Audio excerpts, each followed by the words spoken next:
তো হয়ে গেছে, আজান হয়ে গেছে, আপনি জামাত শুরু করবেন। এরপর অন্য জায়গায় যদি আজানও হয় তাতে কোনো অসুবিধা নাই, আপনার নামাজের কোনো অসুবিধা হবে না। আর বাংলাদেশে এক এক মসজিদে এক এক সময় আজান দেয়, যদিও একটা টাইমে যদি বা কাছাকাছি টাইমে যদি আজান দেওয়া হতো সেটা ভালো হতো, কিন্তু পৃথক পৃথক টাইমে আজান হয়, তাতেও সুবিধা আছে যে এক জায়গা মিস হয়ে আর জায়গায় জামাত পাওয়া যায়। জি হুজুর, আমার প্রশ্ন হলো, আমার একটা নীল পাঞ্জাবি আছে, আমি প্রতি জুমায় পাঞ্জাবিটা পরে সালাত আদায় করি এবং আল্লাহর রহমতে প্রচুর দাওয়াতও পাই।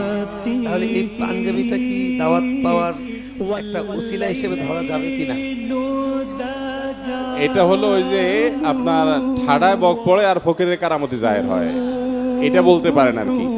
আপনি দাওয়াত পান, এখন পাঞ্জাবির বরকত খুঁজতেছেন।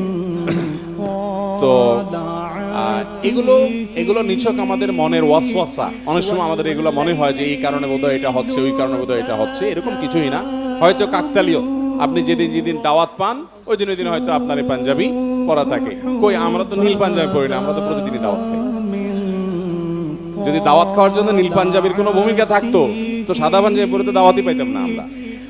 অতএব এটা সঠিক কোনো বিষয় না। এখনকার বেশিরভাগ মসজিদে সম্মানীয় হুজুররা শুধুমাত্র স্বামীর প্রতি স্ত্রীর দায়িত্ব কর্তব্য পালনের কথা উল্লেখ করেন, কিন্তু স্ত্রীর প্রতি স্বামীর দায়িত্ব ও কর্তব্য পালনের কথা উল্লেখ করেন না, এবং বাবা মার প্রতি সন্তানদের দায়িত্ব কর্তব্যের কথা বলেন। পক্ষান্তরে উল্টাটা, সন্তানের প্রতি বাবা মার করণীয় সেটা নিয়ে কথা বলেন না। এ ব্যাপারে এই অবস্থা থেকে বের হওয়ার উপায় কি?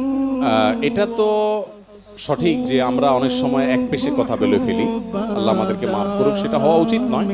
কিন্তু আবার এটাও সঠিক যে প্রশ্নকর্তা যিনি, তিনি হয়তো মহিলা। যদি মহিলা হয়ে থাকেন তাহলে আমি তাকে প্রশ্ন করব পাল্টা, যে আপনার দরকার কোনটা, স্বামীর অধিকার জানা না স্ত্রীর